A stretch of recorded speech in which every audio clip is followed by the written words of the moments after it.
একদম রংপুর শহরের ভিতরেই যদি খুব সুন্দর এবং বিশাল একটা ফুলের বাগান থাকে, যেখানে আপনি গোলাপ থেকে শুরু করে চন্দ্রমল্লিকা, গাঁদা, বিভিন্ন রকম ফুলের বাগান পাবেন। আজকে আমরা এই রকম একটা বাগান এই ভিডিওর মাধ্যমে আপনাদেরকে ঘুরে দেখাবো, যেখানে গিয়ে আপনি খুব স্বল্প মূল্যে ফুল কিনতে পারবেন।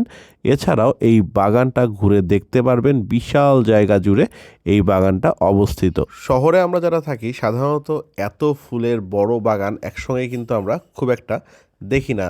আমরা শহরে অনেকেই ফুল প্রেমী আছি, যারা ফুলের বাগান করতে পছন্দ করি বা ফুল দেখতে পছন্দ করি, তারা কিন্তু এই রকম একটা জায়গায় গিয়ে সময় অতিবাহিত করে আসতে পারেন। এইখানে মূলত আপনি যদি কোনো ধরনের কোনো ফুল কিনেন, তাহলে ফুলের দাম একটু বেশি চায় প্রথম অবস্থায়। গোলাপ 10 টাকা করে, চন্দ্রমল্লিকা 5 টাকা, গাঁদা 2 টাকা। বাট আপনি দামাদামি করে তারপরে ফুলগুলো কেনার চেষ্টা করবেন। এখানে আপনি ফুল কাটার আগেই দরদাম করে নেবেন, যাতে করে পরবর্তীতে কোনো ঝামেলা না হয়। আচ্ছা, এটার লোকেশনটাই আপনাদেরকে এখনও বলা হয়নি। এটার লোকেশনটা কোথায়? আপনাকে যেতে হবে হচ্ছে Rangpur terminal. Rangpur bus terminal থেকে বদরগঞ্জ রোডের দিকে চলে যাবেন।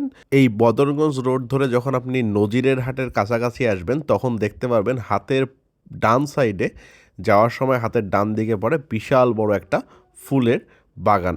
একদম রোড সাইড থেকে এই বাগানটা আপনি দেখতে পারবেন। আপনি এখানে দাঁড়িয়ে এখানকার সৌন্দর্য উপভোগ করে, পাশাপাশি এখানে যদি আপনার ফুল কেনার থাকে আপনি কিনে নিতে পারেন। এখানে কি কি ফুল পাওয়া যায়? এখানে বিভিন্ন ধরনের গোলাপ ফুল আছে।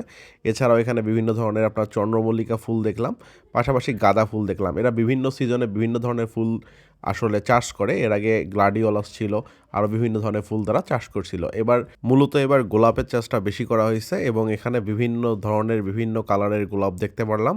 যাই হোক, আপনারা এখানে ঘুরতে যেতে পারেন। ঘুরে আসার সময় কিছু পরিমাণে ফুল এখান থেকে নিয়ে আসতে পারেন। এই রকম আর কোনো জায়গা যদি রংপুরে আপনার জানা থাকে, অবশ্যই কমেন্ট বক্সে জানাতে পারেন। ভিডিওটা ভালো লাগলে লাইক, শেয়ার, কমেন্ট করবেন। পেজে নতুন হলে পেজটা ফলো করবেন। আপনি যদি ইউটিউব চ্যানেল থেকে ভিডিওটা দেখে থাকেন, সাবস্ক্রাইব মাস্ট। আল্লাহ হাফিজ।